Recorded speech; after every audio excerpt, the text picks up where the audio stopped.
नमस्कार, स्वागत है आपका इंडिया एट 9 में। मैं हूं नगमा। मुंबई के पूर्व पुलिस कमिश्नर और होमगार्ड के डीजी परमबीर सिंह के पत्र ने महाराष्ट्र की राजनीति में एक भूचाल ला दिया है। महाराष्ट्र से दूर दिल्ली में बैठे एनसीपी नेता शरद पवार की प्रेस कॉन्फ्रेंस करके ये कहना पड़ा कि आरोप गंभीर हैं, लेकिन इससे सरकार पर असर नहीं पड़ेगा। इधर परमबीर सिंह ने लेटर लिखने की पुष्टि कर राज्य सरकार को कटघरे में खड़ा कर रखा है, जो पत्र के सही नहीं होने की बात के आरोप की गंभीरता को कम करने में लगे थे।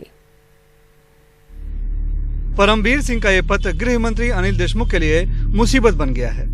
मुख्यमंत्री उद्धव ठाकरे को लिखे पत्र में आरोप लगाया गया है कि गृह मंत्री अनिल देशमुख न सिर्फ सचिन वजह को सीधे अपने पास बुलाते थे, बल्कि बार, पब और रेस्टोरेंट से महीने का 100 करोड़ वसूली का टारगेट भी दे रखा था। मुंबई ही नहीं, महाराष्ट्र पुलिस के इतिहास में अब तक किसी मंत्री पर किसी आईपीएस ने इस तरह का आरोप नहीं लगाया है। गृह मंत्री अनिल देशमुख ने ट्वीट कर अपने ऊपर लगे आरोपों को निराधार बताते हुए कहा है कि खुद को एंटीलिया केस में फंसे देख परमबीर सिंह ने एक साजिश के तहत आरोप लगाया है और इसके लिए वो परमबीर सिंह के खिलाफ मानहानि का मुकदमा करेंगे। दिल्ली में एनसीपी नेता और महाविकास आघाड़ी सरकार के शिल्पकार शरद पवार को बचाव में उतरना पड़ा। अनिल देशमुख पर लगे आरोप गंभीर है, यह बात एनसीपी सुप्रीमो शरद पवार खुद भी मानते हैं। हालांकि उन्होंने परमबीर सिंह की चिट्ठी की टाइमिंग पर भी सवाल खड़े किए। जहां तक गृह मंत्री के इस्तीफे की बात है, तो उन्होंने यह मामला मुख्यमंत्री उद्धव ठाकरे पर छोड़ दिया। उन्होंने डिमांड किया, मैं ये समझ सकता हूँ कि लीडर ऑफ द ऑपोजिशन की ये जिम्मेदारी है और इसलिए उन्होंने इस तरह की डिमांड की होगी, तो मैं इनको कोई इल्जाम नहीं लगाना चाहता। ये उनका अधिकार है, ठीक है, उन्होंने किया। मगर जहाँ तक सरकार की वो स्टेबिलिटी है, सरकार के स्टेबिलिटी के ऊपर इसका कोई असर नहीं होगा। पूर्व मुख्यमंत्री देवेंद्र फडणवीस ने इसे बेहद ही गंभीर मामला बताते हुए निष्पक्ष जांच किसी केंद्रीय एजेंसी या फिर अदालत की निगरानी में कराने की मांग की है। वैसे तो जांच सेंट्रल एजेंसीज ने की जानी चाहिए, लेकिन अगर आपको नहीं है विश्वास तो कोर्ट मॉनिटर्ड कीजिए, कोर्ट मॉनिटर्ड इंक्वायरी, ये इसमें सॉल्यूशन है जिसमें दूध का दूध, पानी का पानी आएगा। इसलिए भारतीय जनता पार्टी की ओर से हम ये मांग करते हैं कि गृह मंत्री जी का इस्तीफा लेना चाहिए और जब तक वो नहीं लिया जाता, भारतीय जनता पार्टी चुप नहीं बैठेगी। इस बीच एंटीलिया कांड के अहम गवाह मनसुख हिरन की हत्या के आरोप में जांच एजेंसी एटीएस ने 2 आरोपियों को गिरफ्तार कर लिया है। गिरफ्तार आरोपियों में एक पूर्व पुलिस वाला विनायक शिंदे भी है, जो 2006 में हुए लखन भैया एनकाउंटर में सजायाफ्ता है और पैरोल पर छूट कर आया है। आरोप है कि विनायक शिंदे ने ही 4 मार्च को सचिन वजह के कहने पर मनसुख को फोन कर बुलाया था। बाद में दूसरे दिन उनका शव रेती बंदर में मिला था। दूसरा आरोपी नरेश गोरे बुकी है, जिसने शिंदे को गुजरात का सिम कार्ड लाकर दिया था। शिंदे ने अपनी पहचान छुपाने के लिए उसी सिम कार्ड से मनसुख को फोन कर खुद को कांदिवली क्राइम ब्रांच का तावड़े बताया था। 25 फरवरी को आतंकी साजिश से शुरू हुई एक कहानी पुलिसिया साजिश में तब्दील हुई, फिर हत्या का मामला बना और फिर अब वसूली का आरोप भी जुड़ चुका है। सवाल है, सचिन वजह के साथ वजीर भी नपेंगे या फिर ये पूरा मामला राजनीतिक सौदेबाजी का शिकार होकर रह जाएगा। दिल्ली से राजीव रंजन और मुंबई से कैमरामैन प्रवीण रोहित से सुनील सिंह, एनडीटीवी इंडिया।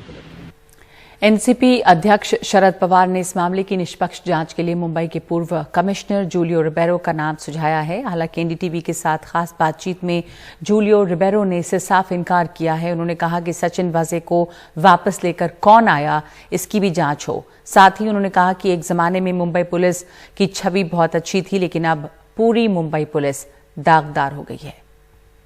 क्या आप ऐसी जांच के लिए तैयार हैं? आप जांच करेंगे क्या गृह मंत्री अनिल देशमुख की और परमबीर सिंह की? बिल्कुल नहीं, मैं कोई जांच नहीं करूंगा और कोई आए नहीं मेरे पास और आएंगे तो भी मैं नहीं करूंगा। मेरी पहले ऐसे सब ये फैक्ट है कि मेरी उम्र ज़्यादा है और उम्र कम थे तो भी मैं नहीं करूंगा, क्यों ये बहुत ट्रिकी मैटर है और ये हम इनके सब पॉलिटिकल मैटर है और करप्शन मैटर है और ये सब बहुत बुरा तरीके से लोगों के लिए, पब्लिक के लिए बहुत बुरा है, बहुत बुरा है। ये लोग पब्लिक को कुछ कीमत नहीं देते हैं और सिर्फ ये खेल कर रहे बीच में। जी बिल्कुल। मेरा एक सवाल है कि आपने परमवीर सिंह का, जो पुलिस कमिश्नर हैं, उनका पूर्व रहे हैं, उनका लेटर देखा होगा जो सोशल मीडिया पे भी आया, मीडिया में भी आया, उसके बारे में आपकी क्या राय है? वो बोलते हैं कि पैसा, वो अनिल देशमुख साहब ने उनसे, उनके जूनियर को बुला के पैसा गोला करने के लिए हुक्म दिया है। तो ये जब उनके कान पर आए, उसको कान पर तुरंत आया, तो वो क्यों नहीं उनके पास गए, अपना मिनिस्टर के पास, और बोला कि ये गलत है और तुम कर नहीं सकते, ऐसे हुक्म नहीं दे सकते, और हम तो इसके भाग नहीं लूंगा, और हमारे नजर पर आए तो मैं एक्शन ले लूंगा, और मैं सबको बताऊंगा कि ऐसे हुक्म अब दे दिया। अब दे नहीं सकते, ये गलत हुक्म है, और मिनिस्टर भी बोल नहीं सकते किसी को पैसा गोला करो, ये काम नहीं है पुलिस का। क्या आप शॉक हुए थे कि मुंबई पुलिस के कमिश्नर के दफ्तर के अंदर वही गाड़ी मिलती है जिस गाड़ी का इस्तेमाल एक आतंकी, कथित तौर पर आतंकी घटना के लिए किया जा रहा है, जहां पर जिलेटिन रखने के लिए किया जा रहा है? खुद क्राइम ब्रांच इंटेलिजेंस यूनिट की गाड़ी पुलिस कमिश्नर के दफ्तर में मिलती है। क्या आप कुछ शॉक हुए थे, या आपको लगता है कि मुंबई पुलिस की मट्टी पलीत तो बहुत पहले हो चुकी है, उसकी इमेज पहले से ही बहुत खराब हो चुकी है?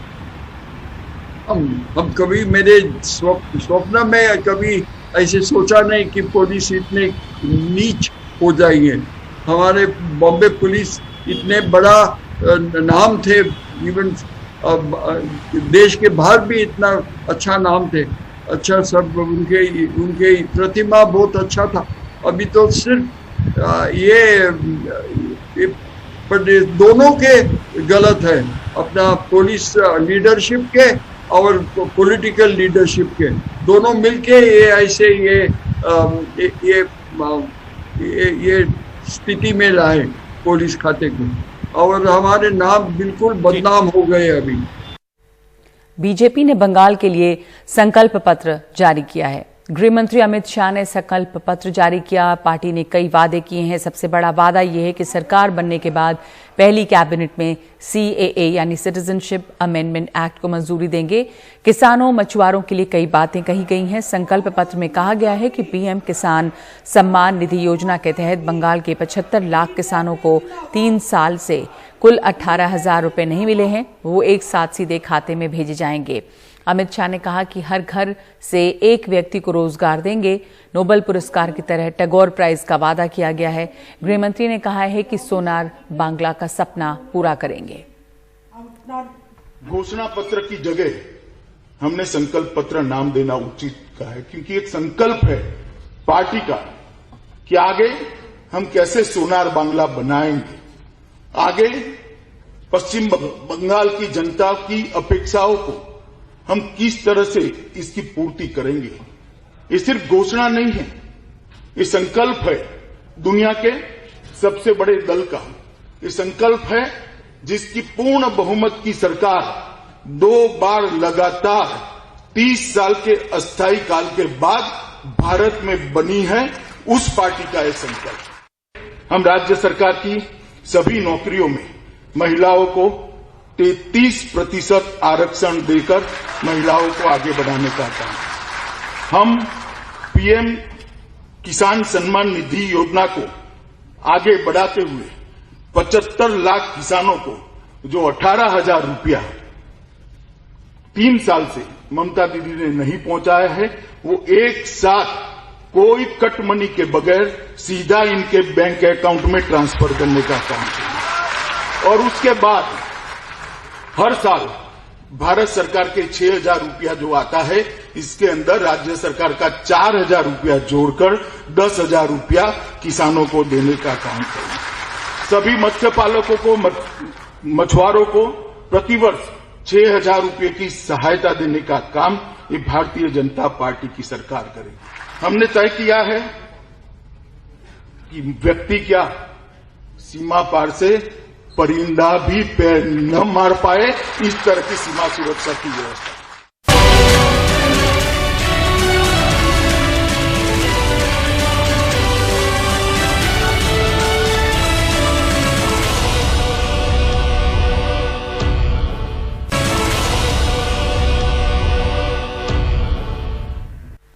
दिल्ली के मुख्यमंत्री अरविंद केजरीवाल आज पंजाब के मोगा में किसान महापंचायत में शामिल हुए। उन्होंने कहा कि मोदी सरकार ने किसानों के आंदोलन को बदनाम करने की कोशिश की। साथ ही कहा कि अगर तीनों कानून लागू हो गए तो किसानों की जमीन पीएम अपने 2-3 पूंजीपति दोस्तों को दे देंगे। दोस्तों, 70 साल से इस देश के अंदर किसानों के साथ अन्याय हो रहा है, किसानों के साथ ज्यादती हो रही है। 70 साल से इतनी पार्टियां आई, लेकिन किसानों को धोखे के अलावा कुछ नहीं मिला। कभी कोई पार्टी आती है, कहती है हम नौकरी देंगे, कोई नौकरी नहीं देता। कभी कोई पार्टी आती है, कहती है हम कर्जा माफ करेंगे, कोई कर्जा माफ नहीं करता। लेकिन दोस्तों, ये तीनों कानून हैं, ये तीनों कानून ऐसे हैं कि अगर ये लागू हो गए तो किसानों का कुछ नहीं बचेगा, ना उनकी जमीन बचेगी, ना उनकी खेती बचेगी।